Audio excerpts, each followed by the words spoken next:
9ನೇ ತರಗತಿ ಪ್ರಥಮ ಭಾಷೆ ಕನ್ನಡ ಸಂಕಲನಾತ್ಮಕ ಮೌಲ್ಯಮಾಪನ ಪರೀಕ್ಷೆ ಪ್ರಶ್ನೆ ಪತ್ರಿಕೆ ಮತ್ತು ಉತ್ತರಗಳು. ಗರಿಷ್ಠ ಅಂಕಗಳು 100. ಮುಖ್ಯ ಪ್ರಶ್ನೆ 1. ಕೆಳಗಿನ ಪ್ರಶ್ನೆಗಳಿಗೆ ಅಥವಾ ಅಪೂರ್ಣ ಹೇಳಿಕೆಗಳಿಗೆ 4 ಆಯ್ಕೆಗಳನ್ನು ನೀಡಲಾಗಿದೆ. ಅವುಗಳಲ್ಲಿ ಹೆಚ್ಚು ಸೂಕ್ತವಾದ ಉತ್ತರವನ್ನು ಆರಿಸಿ ಕ್ರಮಾಕ್ಷರದೊಂದಿಗೆ ಬರೆಯಿರಿ.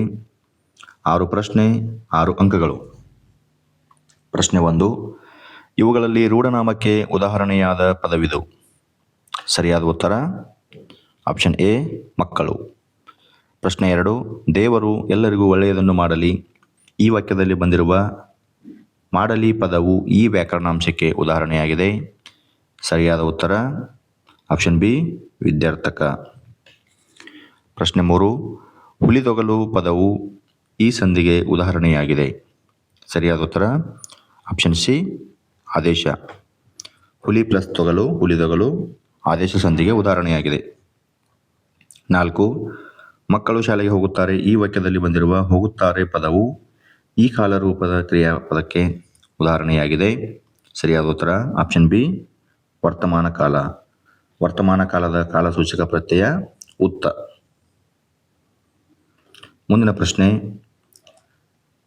ನಳಿನನಾಭ ಪದವು ಈ ಸಮಾಸಕ್ಕೆ ಉದಾಹರಣೆಯಾಗಿದೆ. ಸರಿಯಾದ ಉತ್ತರ ಆಪ್ಷನ್ ಎ ಬಹುರ್ವಿ ಸಮಾಸಕ್ಕೆ ಉದಾಹರಣೆಯಾಗಿದೆ. 6. ಕಂದ ಪದ್ಯದಲ್ಲಿರುವ ಒಟ್ಟು ಮಾತ್ರೆಗಳ ಸಂಖ್ಯೆ. ಇದು ಬಹಳ ಮುಖ್ಯವಾದಂತಹ ಪ್ರಶ್ನೆ. ಸರಿಯಾದ ಉತ್ತರ ಆಪ್ಷನ್ ಡಿ 64. ಮುಂದಿನ ಪ್ರಶ್ನೆ. ಕೆಳಗಿನ ಪ್ರಶ್ನೆಗಳಿಗೆ ಮೊದಲೆರಡು ಪದಗಳಿಗಿರುವ ಸಂಬಂಧದಂತೆ ಮೂರನೇ ಪದಕ್ಕೆ ಸರಿಹೊಂದುವ ಸಂಬಂಧಿ ಪದವನ್ನು ಬರೆಯಿರಿ. 4 ಪ್ರಶ್ನೆ 4 ಅಂಕಗಳು.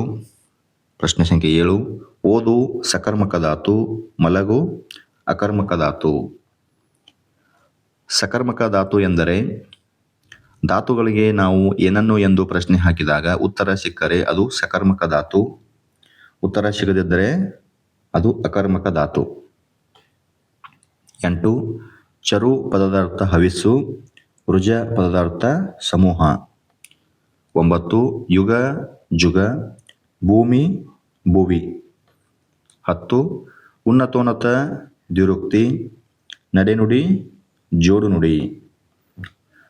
ಮುಂದಿನ ಮುಖ್ಯ ಪ್ರಶ್ನೆ. ಕೆಳಗಿನ ಪ್ರಶ್ನೆಗಳಿಗೆ ಒಂದೊಂದು ವಾಕ್ಯದಲ್ಲಿ ಉತ್ತರ ಬರೆಯಿರಿ. 7 ಪ್ರಶ್ನೆ 7 ಅಂಕಗಳು. ಪ್ರಶ್ನೆ ಸಂಖ್ಯೆ 11. ಬನದಮ್ಮನಹಳ್ಳಿಯ ಜನ ಎಲ್ಲಿ ಪಂಚಾಯಿತಿ ಸೇರಿದ್ದರು.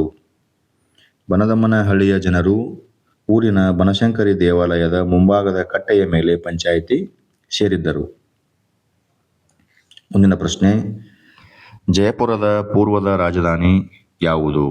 ಜಯಪುರದ ಪೂರ್ವದ ರಾಜಧಾನಿ ಅಂಬೇರ. 13. ಯಾರೊಡನೆ ಸಮಾಲೋಚಿಸುವುದು ರಾಜದೋಷ ಎಂದು ರಾಮನು ಹೇಳುತ್ತಾನೆ.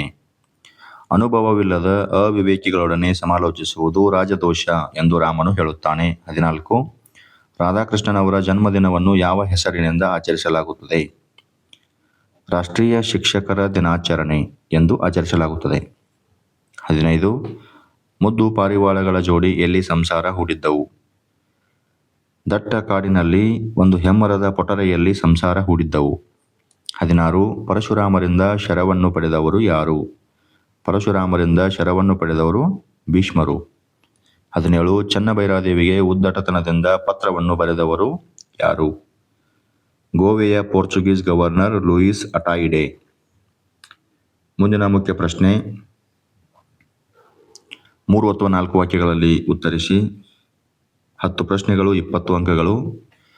4 ಪ್ರಶ್ನೆಗಳು ಗದ್ಯ ಭಾಗದಿಂದ, 2 ಪ್ರಶ್ನೆಗಳು ಪದ್ಯ ಭಾಗದಿಂದ, ಮತ್ತೆ 4 ಪ್ರಶ್ನೆಗಳು ಪೂರಕ ಪಾಠಗಳಿಂದ ಕೇಳಲಾಗುತ್ತದೆ. 18. ತಲಕಾಡಿನ ಲೂಟಿಯ ವಿಷಯದಲ್ಲಿ ವಿಷ್ಣುವರ್ಧನನ ನಿಲುವೇನು. ಹಲವು ಸೈನಿಕರು ತಲಕಾಡನ್ನು ಲೂಟಿ ಮಾಡಬೇಕೆಂದು ಹೇಳಿದಾಗ ದೊರೆ ವಿಷ್ಣುವರ್ಧನನು ಕೆಚ್ಚದೆಯ ಕಟ್ಟಾಳುಗಳೇ, ಇದು ನಮ್ಮ ವಿಜಯದ ದಿನವೆಂದು ತಿಳಿದು ಮೈಮರೆಯಬಾರದು. ಸೆರೆಸಿಕ್ಕ ಸೈನಿಕರ ಮೇಲೆ ದೌರ್ಜನ್ಯ ನಡೆಸುವುದು ಯೋಧ ಧರ್ಮ ಅಲ್ಲ. ಸೋತ ಸಾಮ್ರಾಜ್ಯವನ್ನು ಲೂಟಿ ಮಾಡುವುದು ಯುದ್ಧ ಧರ್ಮವಲ್ಲ. 19. ಶಾಂತಲೆಯು ನೀಡಿದ ತೀರ್ಪೇನು. ಭೂಮಿಯಲ್ಲಿ ಸಿಕ್ಕಿದ ಹೊನ್ನು ದೈವದ ದುಡ್ಡು, ಇದು ದೇವಕಾರ್ಯಕ್ಕೆ ವಿನಿಯೋಗವಾಗಬೇಕಾದ್ದು ಧರ್ಮ. ಒಂದು ಕಲಾದೇಗುಲವನ್ನು ದ್ವಾರಸಮುದ್ರದಲ್ಲಿ ನಿರ್ಮಾಣವಾಗಬೇಕು. ಅವಳಿ ದೇವಾಲಯಗಳ ಶಿಲ್ಪಕಲೆ ಹೊಯ್ಸಳರ ಶೈಲಿಗೆ ಮಾದರಿಯಾಗಬೇಕು.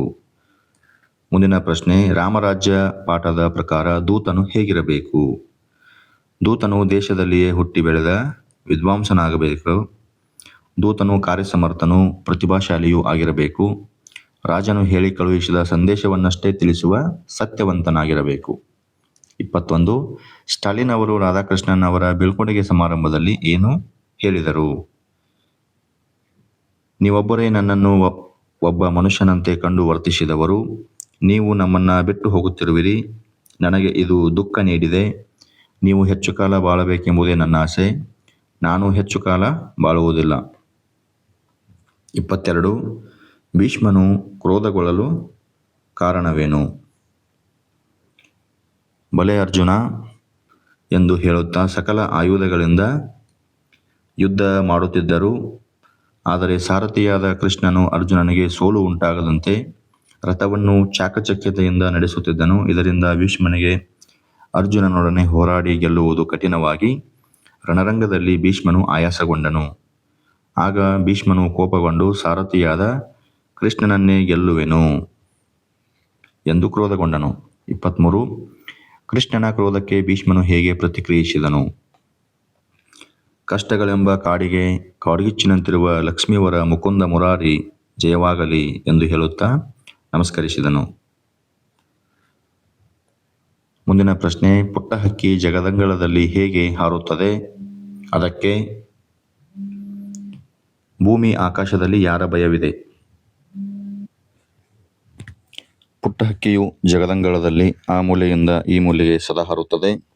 ಪುಟ್ಟ ಹಕ್ಕಿಗೆ ಭೂಮಿಯಲ್ಲಿ ಭುಜಂಗನ ಹಾಗೂ ಆಕಾಶದಲ್ಲಿ ಗಿಡುಗನ ಭಯವಿದೆ. ಪ್ರಶ್ನೆ ಸಂಖ್ಯೆ 25. ಶಬಲೆಯು ಹೇಳಿದಂತೆ ಪೋರ್ಚುಗೀಸರು ಯಾವ ಕಾರಣಗಳಿಗಾಗಿ ಯುದ್ಧಕ್ಕೆ ಸಿದ್ಧರಾಗಿದ್ದರು? ಚೆನ್ನಭೈರಾದೇವಿಗೆ ಸಹಾಯ ಮಾಡಿದ ತಪ್ಪಿಗೆ ರೊಜಾರಿಯೋನನ್ನು ಪೋರ್ಚುಗಲ್ಲಿಗೆ ಒಯ್ದು ದಂಡನೆಯನ್ನು ನೀಡಲು. ಇನ್ನೊಂದು, ಚೆನ್ನಭೈರಾದೇವಿಯು ಮತಾಂತರಕ್ಕಾಗಿ ಬರುವ ಮಿಷನರಿಗಳಿಗೆ ಅವಕಾಶ ನೀಡುತ್ತಿಲ್ಲವಾದ್ದರಿಂದ ಆಕೆಯನ್ನು ಬಂಧಿಸಿ ಗೋವೆಗೆ ಒಯ್ಯಲು ಸಿದ್ಧರಾಗಿದ್ದರು. 26. ರತ್ನಾಕರ ವರ್ಣಿಯು ಬೇರೆ ಬೇರೆ ಭಾಷಿಕರು ತನ್ನ ಕೃತಿಯನ್ನು ಹೇಗೆ ಹೊಗಳಬೇಕೆಂದು ಬಯಸುವನು? ಅಯ್ಯ ನಿನ್ನ ಕೃತಿ ಚೆನ್ನಾಗಿದೆ ಎಂದು ಕನ್ನಡಿಗರು, ತೆಲುಗರು ರಯ್ಯ ಮಂಚಿದಿ ಎಂದೆನ್ನಬೇಕು. ತುಳುವರು ಅಯ್ಯ ಎಂಚ ಪೋರ್ಲಾಂಡ ಎಂದು ಹೇಳಬೇಕು. ಪ್ರಶ್ನೆ ಸಂಖ್ಯೆ 27. ಭರತ ಚಕ್ರವರ್ತಿ ಓಲಗ ಮಂಟಪವನ್ನೇರಿದ ಸಂದರ್ಭವನ್ನು ಬಣ್ಣಿಸಿ. ಒಂದು ದಿನ ಉದಯ ಕಾಲದಲ್ಲಿ ಎದ್ದು ದೇವರಿಗೆ ನಮಸ್ಕರಿಸಿ ನಂತರ ಸಭಾಮಂಟಪಕ್ಕೆ ಬಂದನು. ರತ್ನಖಚಿತ ಚಿನ್ನದಿಂದ ನಿರ್ಮಿತವಾದ ಸಿಂಹಾಸನವನ್ನು ಏರಿ ಕುಳಿತು ಶೋಭಾಯಮಾನವಾಗಿ ಪ್ರಕಾಶಿಸುತ್ತಿದ್ದನು. ಮುಂದಿನ ಪ್ರಶ್ನೆ, ಕವಿ ಸಾಹಿತಿಗಳ ಸ್ಥಳ, ಕಾಲ, ಕೃತಿ ಮತ್ತು ಪ್ರಶಸ್ತಿಗಳನ್ನು ಕುರಿತು ವಾಕ್ಯ ರೂಪದಲ್ಲಿ ಬರೆಯಿರಿ. 2 ಪ್ರಶ್ನೆ, 6 ಅಂಕಗಳು. ಪ್ರಶ್ನೆ ಸಂಖ್ಯೆ 28. ಸಾಚಿ ಮರುಳಯ್ಯ ಇವರು ಕ್ರಿಸ್ತಶಕ 1931ರಲ್ಲಿ ತುಮಕೂರು ಜಿಲ್ಲೆಯ ಚಿಕ್ಕನಾಯಕನಹಳ್ಳಿ ತಾಲೂಕಿನ ಸಾಸಲು ಗ್ರಾಮದಲ್ಲಿ ಜನಿಸಿದರು. ಇವರು ನಾಟ್ಯಮಯೂರಿ, ಶಿವತಾಂಡವ, ಕೆಂಗನಕಲ್ಲು, ವಚನ ವೈಭವ, ನೆಲದ ಸೊಗಡು, ವಿಜಯ ವಾತಾಪಿ, ಕೆಳದಿಯ ರಸರು ಮುಂತಾದ ಕೃತಿಗಳನ್ನು ರಚಿಸಿದ್ದಾರೆ. ಇವರಿಗೆ ಕರ್ನಾಟಕ ರಾಜ್ಯೋತ್ಸವ ಪ್ರಶಸ್ತಿ, ಕರ್ನಾಟಕ ಸಾಹಿತ್ಯ ಅಕಾಡೆಮಿ ಪ್ರಶಸ್ತಿ, ದೇವರಾಜ್ ಬಹದ್ದೂರ್ ಪ್ರಶಸ್ತಿಗಳನ್ನು ನೀಡಿ ಗೌರವಿಸಲಾಗಿದೆ. ಪ್ರಶ್ನೆ ಸಂಖ್ಯೆ 29. ಕಯ್ಯಾರ ಕಿನ್ನಣ್ಣರೈ ಇವರು ಕ್ರಿಸ್ತಶಕ 1915ರಲ್ಲಿ ಕಾಸರಗೋಡು ಜಿಲ್ಲೆಯ ಕಯ್ಯಾರ ಗ್ರಾಮದಲ್ಲಿ ಜನಿಸಿದರು. ಇವರು ಶ್ರೀಮುಖ, ಐಕ್ಯಗಾನ, ಪುನರ್ನವಚೇತನ, ಕೊರಗ, ಗಂಧವತಿ ಮುಂತಾದವು ಕೃತಿಗಳನ್ನು ರಚಿಸಿದ್ದಾರೆ. ಇವರಿಗೆ ಕರ್ನಾಟಕ ಸಾಹಿತ್ಯ ಅಕಾಡೆಮಿ, ಆಳ್ವಾಸ್ ನುಡಿಸಿರಿ, ನಾಡೋಜ ಪ್ರಶಸ್ತಿಗಳನ್ನು ನೀಡಿ ಗೌರವಿಸಲಾಗಿದೆ. ಮುಂದಿನ ಮುಖ್ಯ ಪ್ರಶ್ನೆ, ಕೆಳಗಿನ ಪದ್ಯಭಾಗಕ್ಕೆ ಪ್ರಸ್ತಾರ ಹಾಕಿ ಘನ ವಿಭಾಗ ಮಾಡಿ ಛಂದಸ್ಸಿನ ಹೆಸರನ್ನು ಬರೆಯಿರಿ. ಈ ರೀತಿಯಾಗಿ 2 ಸಾಲನ್ನು ಕೊಟ್ಟಿದ್ದರೆ ಅದು ಕಂದಪದ್ಯ ಆಗಿರುತ್ತದೆ. 2 ಸಾಲಿದ್ರೆ ಕಂದಪದ್ಯ. ಆವಾಗ ಗುರುಲಘು ಹಾಕಿ 4 ಮಾತ್ರೆಗಳ ಘನ ಮಾಡಬೇಕು. ಆಮೇಲೆ ಛಂದಸ್ಸಿನ ಹೆಸರನ್ನು ಬರೆಯಬೇಕು. ಕುರುಲಗು ಹಾಕುವುದಕ್ಕೆ 1 ಅಂಕ, ಛಂದಸ್ಸಿನ ಹೆಸರನ್ನು ಬರೆಯೋದಕ್ಕೆ 1 ಅಂಕ, ಘನ ವಿಭಾಗ ಮಾಡೋದಕ್ಕೆ 1 ಅಂಕ, ಒಟ್ಟು 3 ಅಂಕ.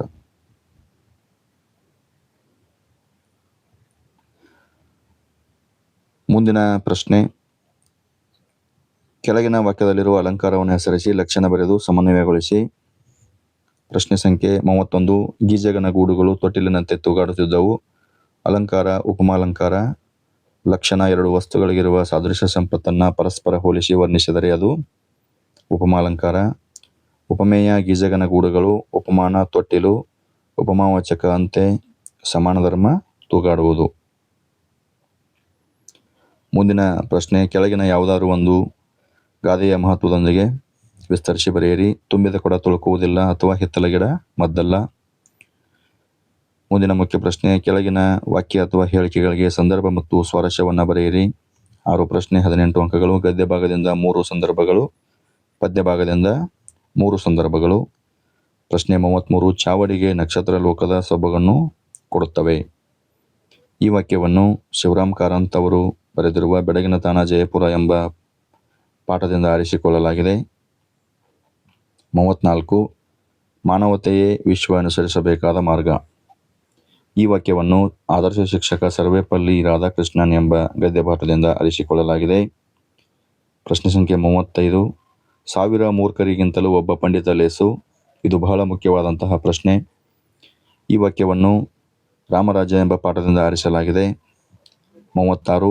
ಮೋಹ ಮುಸುಕಿದ ಬುದ್ಧಿ ಸರ್ವನಾಶದ ಸಿದ್ಧಿ. ಈ ವಾಕ್ಯವನ್ನು ಪಾರಿವಾಳ ಎಂಬ ಪದ್ಯ ಭಾಗದಿಂದ ಆರಿಸಲಾಗಿದೆ.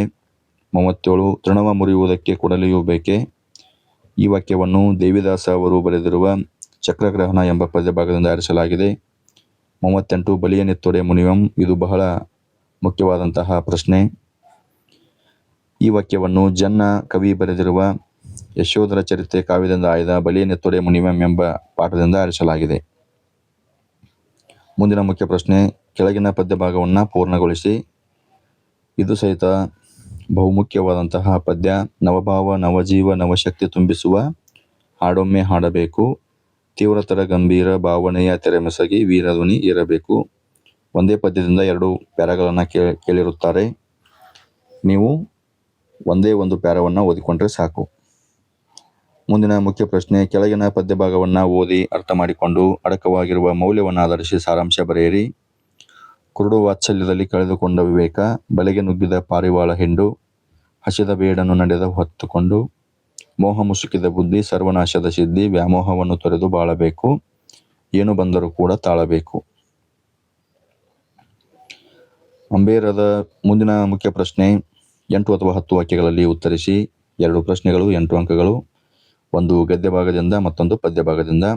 41. ಅಂಬೇರ ಬೆಟ್ಟದ 3 ಅಂತಸ್ತಿನ ಅರಮನೆಯ ಒಳಾಂಗಣ ಚಲವನ್ನು ತಿಳಿಸಿ ಅಥವಾ ಜಂತ್ರಮಂತ್ರದ ವಿಶೇಷತೆಯನ್ನು ಪರಿಚಯ ಮಾಡಿಕೊಡಿ. 42. ಮಾರಿದತ್ತ ರಾಜ್ಯವನ್ನು ತ್ಯಜಿಸಲು ಕಾರಣವೇನು ಅಥವಾ ಅಭಯರುಚಿ ಮತ್ತು ಮಾರಿದತ್ತರಲ್ಲಿ ಯಾರನ್ನು ಮೆಚ್ಚುವಿರಿ, ಏಕೆ? ಮುಂದಿನ ಮುಖ್ಯ ಪ್ರಶ್ನೆ, ಕೆಳಗಿನ ಗದ್ಯ ಭಾಗವನ್ನು ಮನಸ್ಸಿನಲ್ಲಿ ಓದಿಕೊಂಡು ಕೊಟ್ಟಿರುವ ಪ್ರಶ್ನೆಗಳಿಗೆ ಉತ್ತರ ಬರೆಯಿರಿ. 2 ಪ್ರಶ್ನೆಗಳು 4 ಅಂಕಗಳು, 1 ಪ್ರಶ್ನೆಗೆ 2 ಅಂಕ. ಮುಂದಿನ ಮುಖ್ಯ ಪ್ರಶ್ನೆ, ಕೊಟ್ಟಿರುವ ಮಾಹಿತಿಯನ್ನು ಆಧರಿಸಿ ಪತ್ರವನ್ನು ಬರೆಯಿರಿ. 44. 2 ಪತ್ರಗಳನ್ನು ಕೊಟ್ಟಿರುತ್ತಾರೆ, ಒಂದು ಖಾಸಗಿ, ಒಂದು ವ್ಯಾವಹಾರಿಕ. ನೀವು ಯಾವುದು ಸುಲಭ ಅನಿಸುತ್ತೋ ಆ ಪತ್ರವನ್ನು ಆಯ್ದುಕೊಂಡು ಬರೆಯಿರಿ. ನಿಮ್ಮನ್ನು ಹಂಪಾಪುರದ ನಿವಾಸಿ ಪೂರ್ಣ ಎಂದು ಭಾವಿಸಿಕೊಂಡು ಮೈಸೂರಿನ ಚಾಮರಾಜೇಂದ್ರ ಮೃಗಾಲಯದ ಭೇಟಿಯ ಸಮಯವನ್ನು ಕೋರಿ ಮೃಗಾಲಯದ ವ್ಯವಸ್ಥಾಪಕರಿಗೆ ಪತ್ರವನ್ನು ಬರೆಯಿರಿ. ಅಥವಾ ನಿಮ್ಮನ್ನು ರಾಯಚೂರಿನ ಸರ್ಕಾರಿ ಪ್ರೌಢಶಾಲೆಯ ರಜನಿ ಎಂದು ಭಾವಿಸಿಕೊಂಡು ವಿದ್ಯಾಭ್ಯಾಸದ ಪ್ರಗತಿಯನ್ನು ಕುರಿತು ಬಳ್ಳಾರಿಯ ನಿವಾಸಿಯಾದ ರತ್ನಮ್ಮ ಎಂಬ ಹೆಸರಿನ ತಾಯಿಯವರಿಗೆ ಪತ್ರವನ್ನು ಬರೆಯಿರಿ. ಕೆಳಗಿನ ಯಾವುದಾದರೂ ಒಂದು ವಿಷಯವನ್ನು ಕುರಿತು 15 ವಾಕ್ಯಗಳಿಗೆ ಕಡಿಮೆ ಇಲ್ಲದಂತೆ ಪ್ರಬಂಧವನ್ನು ಬರೆಯಿರಿ. 5 ಅಂಕಗಳು. 45. ನಿರುದ್ಯೋಗ ಸಮಸ್ಯೆ, ಗ್ರಂಥಾಲಯದ ಮಹತ್ವ, ಪ್ರಸ್ತಾವನೆ ಪೀಠಿಕೆ 1 ಅಂಕ, ವಿಷಯ ನಿರೂಪಣೆ 2 ಅಂಕ, ಉಪಸಂಹಾರ 1 ಅಂಕ, ಭಾಷಾಶೈಲಿ ಪದಬಂಧ 1 ಅಂಕ, ಒಟ್ಟು 5 ಅಂಕಗಳು.